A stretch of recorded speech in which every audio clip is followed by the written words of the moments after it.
Well, Yusuke, in what order should you learn the Shotokan katas?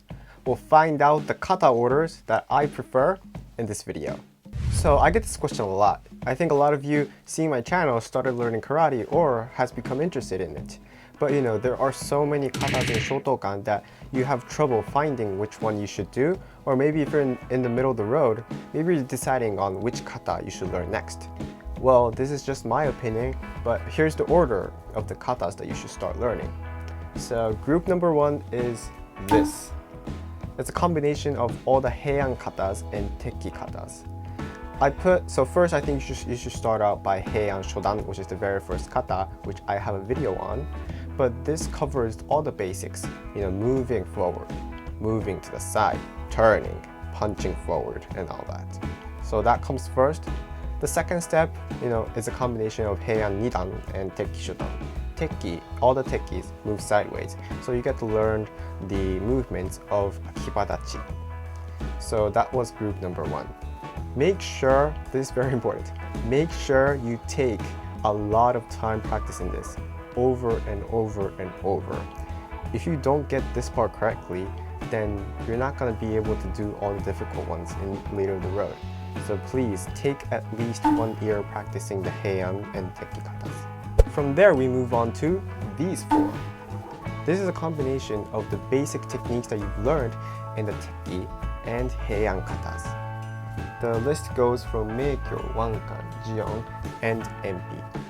There are some, unique movements for each of them, but it's a combination of everything that you learn in the Heians.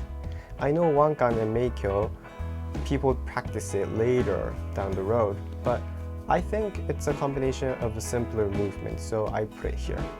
I guess if you practiced around 2 years, then I think you're ready to do these katas. So this is group number 3. There are a lot, but these consist of unique kicks such as keage, and also you move diagonally, and especially niju shiho, and the leg movements becomes pretty complicated, so these are the katas here. A lot of these katas can be used for tournaments, so I put this in the 3rd one. Also, the kata jin is like a cousin of jion. So once you understand jion, it's pretty, some parts are very difficult for jin, but I think you can move on to jin. After getting the basics done in group number 2, move on to group number 3. Maybe after 2 years of practice, you can move here. And this is group number 4. These are the katas that top athletes use in their tournaments. So the 4 are Gankaku, Sojin, Goju Shiho Sho, and Goju Shiho Dai. These are very complicated and they're long, well, except for Sojin. These require a lot more complexity in your katas, such as in Gankaku, you go down with your knees bent slowly, which is very hard. It takes a lot of practice. And Goju Shiho Sho is somewhat simple, but it's still very long. And Goju Shiho Dai is, oh man, it's very unique. So I put this in number 4. I would say 3 or 4 years of practice, and then you move on to these difficult katas. In Japan, elementary school kids only go up to, if they started at around 1st grade, then by the end of elementary school, they only go up to group number 2 or group number 3.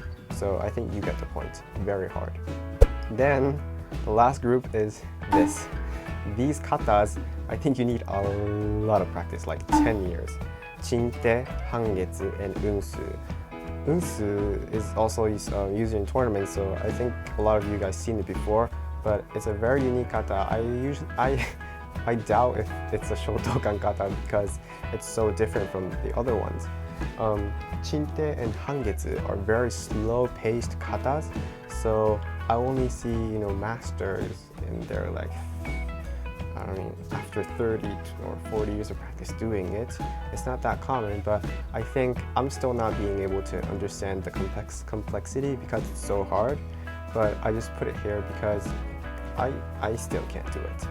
If this helped you guys out, please hit the like button. And also, if you want to know the pronunciation of each kata, I've covered it in this video. And also check this out and subscribe to my channel. Also, if you're interested in my group lesson, then send me an email at ynkaratedojo@gmail.com, and I'll see you guys next time.